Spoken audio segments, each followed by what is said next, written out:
ഞങ്ങളുടെ സ്നേഹമുള്ള ചാവറ പിതാവേ, അപ്പൻ ഞങ്ങളോട് ചാവരുളിലൂടെ അരുളി ചെയ്ത വാക്കുകൾ ആകാശമോക്ഷത്തിന് സദൃശ്യമായ കുടുംബമാകണമെന്നാണല്ലോ. അതെ, ആകാശമോക്ഷത്തിന്റെ പ്രത്യേകത അവിടെ പരിശുദ്ധ ത്രിത്വമാണ് നിറഞ്ഞു നിൽക്കുന്നത്. പരിശുദ്ധ ത്രിത്വത്തിലുള്ള ഒന്നാമത്തെ ഗുണമാണല്ലോ കുടുംബങ്ങളിൽ ആദ്യമായി വേണമെന്ന് അങ്ങ് ആഗ്രഹിച്ചത്. അതെ, സ്നേഹത്തിൽ ഒന്നായ ഒരു കുടുംബം. യോഹന്നാന്റെ സുവിശേഷം 14-ാം അധ്യായം 10-ാം തിരുവചനം, ഞാൻ എൻ്റെ പിതാവിലും പിതാവ് എന്നിലുമായിരിക്കുന്നത് പോലെ നിങ്ങൾ എന്നിൽ വസിക്കുവിൻ. ഒന്നായിരിക്കുന്ന അപ്പനും അമ്മയും മക്കളുമൊക്കെ ചേർന്ന കുടുംബം.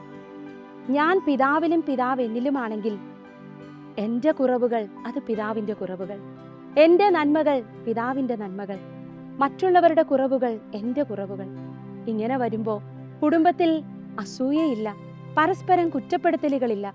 സമൂഹത്തിലും കുടുംബത്തിലുമൊക്കെ മറ്റുള്ളവരെ എന്നെ പോലെ തന്നെ കാണാൻ, അവരെൻ്റെ കുറവുകളെ എൻ്റേതായി കണ്ട് അത് പരിഹരിക്കാൻ എത്ര മനോഹരമായിട്ടാണ് അപ്പൻ ഞങ്ങളോട് പറഞ്ഞത്. ഈ സ്നേഹത്തിൻ്റെ സംസ്കാരം ഞങ്ങളുടെ കുടുംബങ്ങളിൽ നിറയാൻ ഈ ചാവരുൾ അനുസരിച്ച് ഞങ്ങളുടെ കുടുംബങ്ങളും സമൂഹങ്ങളും മാറാൻ അപ്പൻ അനുഗ്രഹിക്കണേ. സ്വർഗത്തിലിരുന്ന് അപ്പൻ്റെ അതേ ദാഹം ഈ മക്കളും ഉൾക്കൊള്ളാൻ അപ്പൻ ആഗ്രഹിക്കുന്നുണ്ടല്ലോ. ഞങ്ങളും അതുപോലെയാകാൻ ഞങ്ങളെ അനുഗ്രഹിക്കണമേ. അപ്പനോട് ചേർന്ന് ആ കാരുണ്യനാഥനെ വാഴ്ത്തിപ്പാടാൻ ഞങ്ങൾക്ക് കൃപ തരണമേ. കാരുണ്യനാഥന ദൈവകുമാരന്റെ ആരണ്യ ശോഭയെ കാണാകണം.